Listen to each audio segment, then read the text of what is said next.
What's up, YouTube? We are back once again with a 66% society video. It's been a little while, but let's get right into it. So, you've maybe heard talk about data centers, especially surrounding the recent or somewhat recent news of Kevin O'Leary's push for a massive data center in Utah. But why is there so much controversy over this topic? Currently in the U.S., there are a whopping more than 4,000 data centers currently in use, and 3,000 more are being planned for construction. The argument being made for these data centers is that they increase jobs, boost local economics through property tax revenues, offer business or future business opportunities, and are necessary to maintain our country as a global AI power, which it already is easy to discredit the increase of local jobs because construction will indeed take many workers, but this will only last typically a couple years. Also, companies can be brought in from other states, so it's not like they have to be a local construction community or a job place. But afterwards, when these centers are running, they don't really need much for workers due to it being mostly just a warehouse with servers, and they don't really need many people there to be running it. So, on to the main topic. Many communities are against these data centers due to the havoc that they cause on the planet. The typical definition of a hyperscale data center is that it is more than 10,000 square feet and has more than 5,000 servers. However, most data centers are much larger than this. For example, the one Kevin O'Leary wants to build is about 40,000 acres, although he has talked about reducing it to just a minimal 20,000 acres to reduce the backlash that is currently coming his way. We'll come back to this data center later. Back to the havoc that data centers cause on nature. Typically, what is discussed is usually the water consumption, but this is overall not the large issue, or it's typically like the most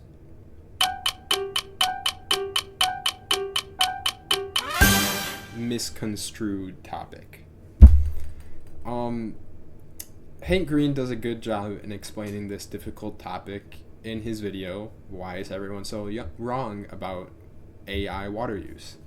He discusses how the topic of water use by AI is one of the most popular topics, and yet it is difficult to explain the real consumption of water by AI.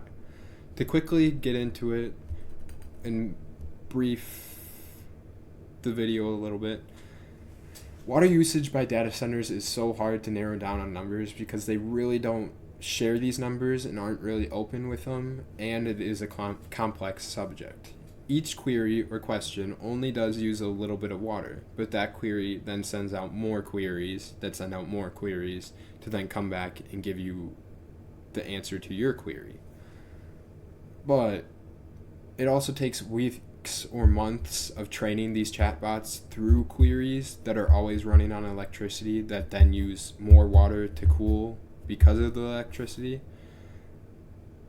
The training can be up to about 50% of the total resources being consumed by the data centers, but all this information is based on the views of the person expressing these water amounts. So they can definitely fudge the numbers a little bit. He then goes on to further explain, and this is where it kind of gets difficult to follow all the water fully through, but AI data centers typically use clean processed water, although not always, but usually. This cools the GPUs and the systems down from the electricity that it is using. This electricity then leads to more water consumption because thermoelectric power plants, which is most power plants, use water then to turn into steam to rotate a motor to make electricity. This steam then needs to be recondensed back into water by cooling with more water. This is a whole lot of water. According to the U.S. Geological Survey, 45% of all freshwater withdrawals come from electricity production. This is a big percentage. But then it gets even more difficult because a lot of this water is then returned and put back from where it came from. This water for the power plant is also not processed water. It's not safe to drink or municipal water. It's also about 2 to 3% being lost through the process, so most of it is being put back. But it's still on a large scale, so they are using a lot of water.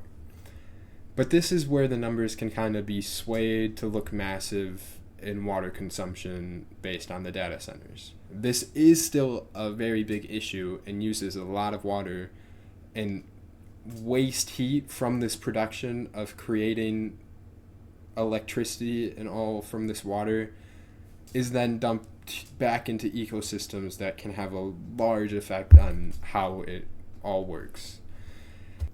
He then continues to talk about how water is limited to the areas in which it is being used. They all have however much water can be used in where they locally are at without it having major repercussions on the whole system around them.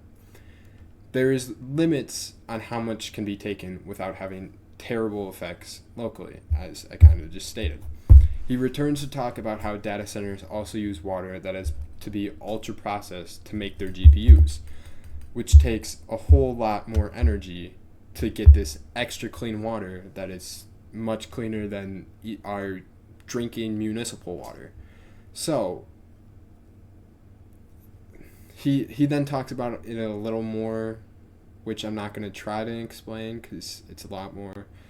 He continues by discussing how large of a topic this is and is difficult to achieve all the details without being an absolute expert on the subject. But how water usage affects us also heavily depends on where centers are, because it depends on how much water that area has. He then leads on to talk about the use of water for irrigation on our crop system, especially corn, which uses a whole lot of water to then majorly go towards ethanol, which has then a larger impact by us burning gas. Both are flawed systems, our farming system and the repercussions of our use of fuel, both huge environmental topics, but not the overall main topic for this video. The video gets to the final point in which he doesn't believe the major issue is water. It is very harmful in areas that don't have the water to spare, but overall it isn't the biggest worry. His worry is the power usage. The data centers use power and then use water that takes power to move and get there, which also needs to be clean, which takes more power. Once again, it is a complex system with many different areas coming into it, but it is harmful. He ends it all by discussing how his personal maybe biggest issue with it all can be the trillions that are being spent on AI data centers, and that he doesn't believe is all going to work out to benefit everyone. He thinks it is going to economically crash our system that is being built around these data centers. My main focus for this video, however, is the environmental issues. For example, let's go back to Kevin O'Leary's data center and let's talk about a little bit about that. First off, as mentioned above, it was initially proposed to be about 40,000 acres, which is 62 square miles, or twice the size of Manhattan. Its energy consumption is estimated to be, once fully running, 9 gigawatts of energy a day, which is more than the whole state currently uses and is the equivalent to about 2.5 New York cities. The center was said to have been approved by the commissioners before they even had an impact study conducted.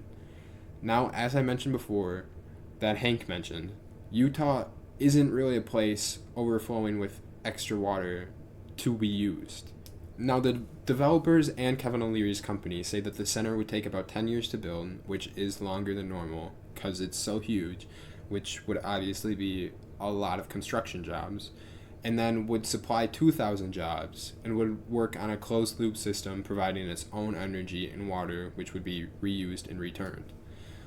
However, most aren't convinced, including me, that these people aren't out for their own interests to make the most money out of their own center.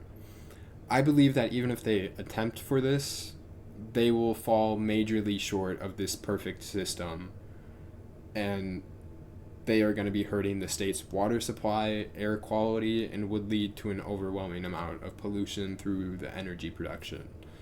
Also, it makes a lot of noise, and disturbs the residents, and that's one of their major issues with it too.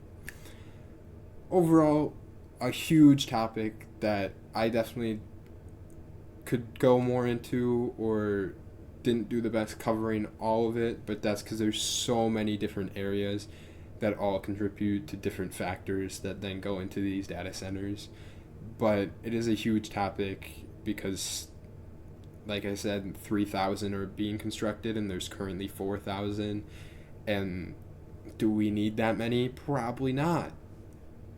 It's just a lot going into these AI data centers, and it's probably not for the good of everyone, and especially probably not for the good of our Earth.